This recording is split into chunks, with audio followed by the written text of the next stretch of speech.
Hey, what's up? It's Rex. This is my messy music basement, and I've set up a table here for my new equipment, and I wanted to express some of the findings that I have about going from controllerism to real turntables, for the sake of turntablism, if you know what I mean. So, without further ado, let's take a look at what I have. So I have two Stanton T.62 turntables, and then a mixer from DJ Tech called the DJM 303. Okay. Um, First of all, I started out with the Newmark NS6. I bought that, and it turned out to be a good purchase for learning how to use Serato and all the features. The controller was great, right? I still have it, but when it comes to scratching, you are going to want real turntables, and that's because no jog wheels will ever do what the turntables do. You have to have some kind of vinyl on top of a spinning platter, and the thing that's different between jog wheels and real turntables is the fact that I can start my turntable. Here, I'll let you take a look. I can start it up and stop it. That is something that you can mimic with an effect on the NS6, but you can't really just actually turn off the turntable and have it coast down and control how fast you want it to break. Also, the biggest thing is that you have more control on a larger wheel to scratch. So, no matter what, it comes down to the size of the jog wheels. If they don't make jog wheels this big, then no, you're not going to have the same level of control when it comes to scratching. So, T62. It comes with its own slip mat, and the slip mat looks like this. That, I don't even know why it really is called a slip mat. Maybe you want to use that if you don't want to scratch and you just want to listen to records. But the slip mat that it comes with is not good for scratching at all. It basically is not a slip mat, it's more like a grip mat. So you have to come up with your own solution. What you should do is get yourself this. It's two butter rugs that come in one package. This is from Qbert Scratch University, thudrumble.com, blah blah blah. You can find it. I've got it at Guitar Center. Okay, so this is the white side, and then there's like a black side. It's like some kind of fabric material. It's really simple. If you look at it, you'd be like, why would I pay $15 for these two pieces of fabric? I'm asking the same thing. You really could just buy some fabric and do the same thing. Nobody discourages that. Just make sure it's kind of slippery. And on top of getting these butter rugs, I use some plastic. And this is a common thing. So here I have some plastic sitting on both of my T62s, and I cut a perfect ring. Take the plastic that a vinyl might come in, or the excuse for a slip mat that the Stanton T62s have. So these were actually the covers for the slip mats that came with the T62s. You just stick it on a spindle so that some of it goes over all the edges, and you take a marker and you spin this thing around and you touch the marker right at the edge to make a nice circle, and then you cut it out with scissors, and you'll get two for the price of one because it was a cover. Then you put your butter rug on top, like so, and when you start your turntable spinning, you'll get very little resistance. So this goes into another thing. The T62s, I see a lot of people complaining about the torque. They usually just try to use the slip mats that come with them, which is ridiculous anyway. You know, they go, oh, these are so weak, I can't do it. There's not enough torque for scratching. And what I have to say to that is you're wrong. You're totally wrong. Here I have a battle record. It says funk shit up. I put this on just to show you. When I put my hand on the record, it stops the record and not the platter. torque is not a problem. In addition to this, if you want to scratch and you're practicing your crabs and your transformers and all that, and your tearing, after you scratch for a good half hour, you're going to get tired. Your hand gets tired. So to keep from getting tired, you want a good slip mat system. That's another reason that you want a very slippery setup. Pretty much no matter how slippery it is, if you're holding the record back and you let go, it should just speed up right with the platter. So that's another reason why torque is not an issue for the T.62s. And people that say that have not practiced scratching very much, and it's just wrong. You don't have to buy $1,000 turntables or $500 turntables. These things each were $160 brand new from eBay, and really that they work just fine. So it's the DJ that makes the turntable sound good to me. But whatever, you know, there's a lot of people that disagree with me, like 1,000%, so whatever. Also, my mixer is very cheap. Let's get into that. This mixer is the DJM 303, and there is a Pioneer mixer that's been out for a long time called the DJM 400. And this is very similar to the DJM 400, so it has a lot of the same effects, but it has more effects. It has the same button design on the right and this little tempo display on the top right. You are listening to me through the mixer, so I can show you some of the effects like echo. All right. So that's echo. The trans. Hold on, I had to turn it off. There's a trans, which is transformer, and it will turn off the sound every once in a while, and it does it to the beat.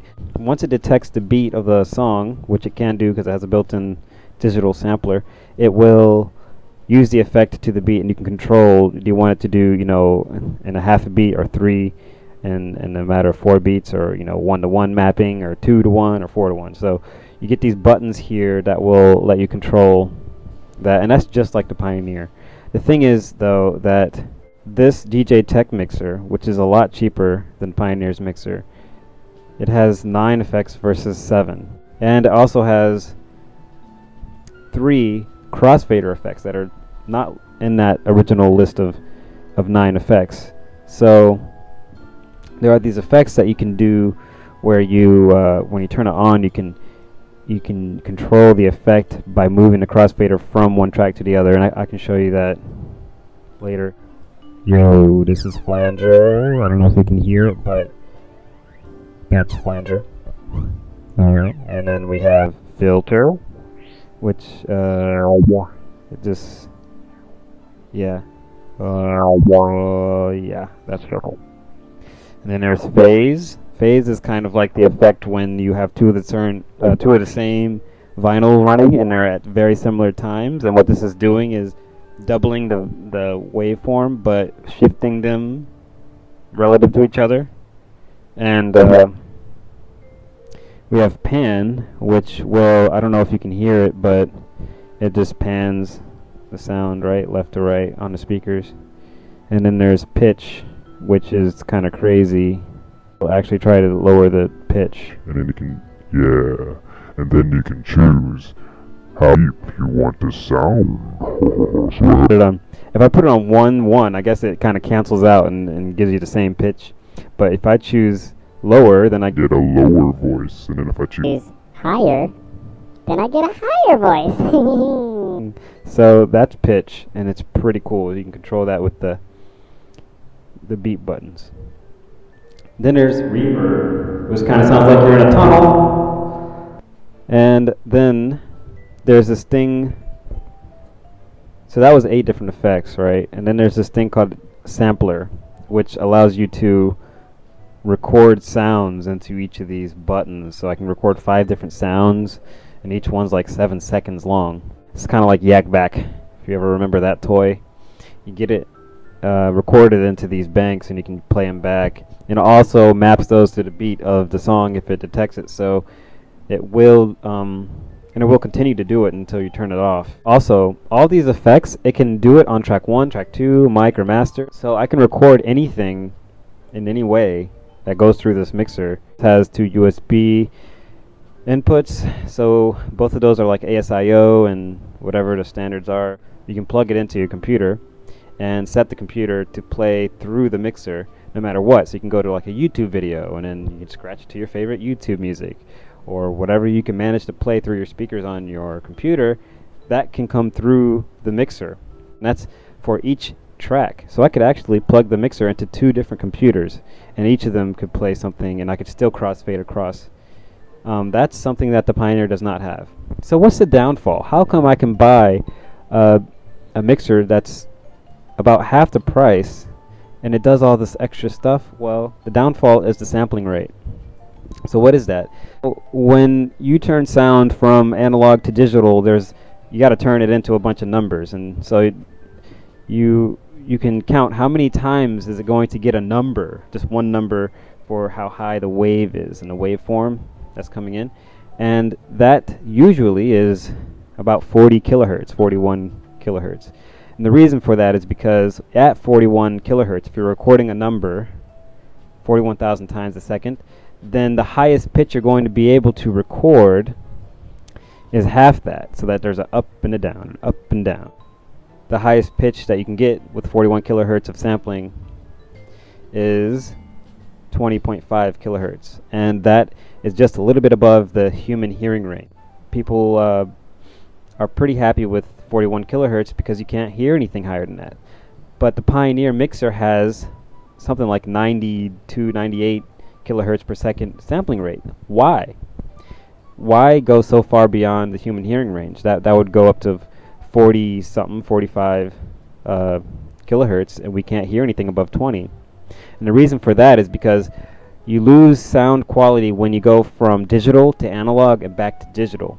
And so if you have an MP3 and you're putting it in your Serato and then you're playing that and it comes out to RCA cables, and the RCA cables go into your mixer, and then your mixer converts that back into digital, then that is going to have some kind of loss of quality no matter what sampling rate you have. So what Pioneer did was they doubled the sampling rate so that you could lose less, basically. You're guaranteed to lose something.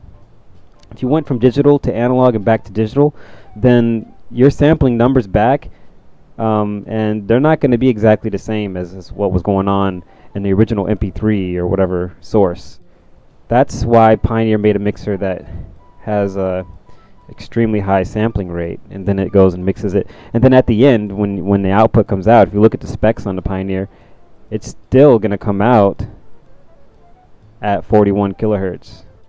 If it comes to making a studio record and doing something professional where you're basically making a studio track, that's when you might want to have a really high sampling rate. For a club, for a party, I doubt anyone would ever notice. And to pretend that you could tell the difference between the two is just lying through your teeth. Anyway, that's the downfall of the DJ Tech, the sampling rate, and it's not a big deal to me. The Novation dicers. So these things are they come in a pair. I have one on the corner of both of my turntables, and they're $100 and they're totally worth it. They give you the controls that you need. If you don't have these or something like this, you're going to be using keyboard shortcuts, and that really kills the mood. It's nice to have your controls right next to your turntable too, because when you go to a cue point, you want to be able to stop the record right there and then scratch on whatever sound you had queued up. I really just use the cue points, and then you could hold the auto loop 1 and then set all 5 of these buttons to anything you want in Serato, pretty much anything in Serato that you can do with a controller.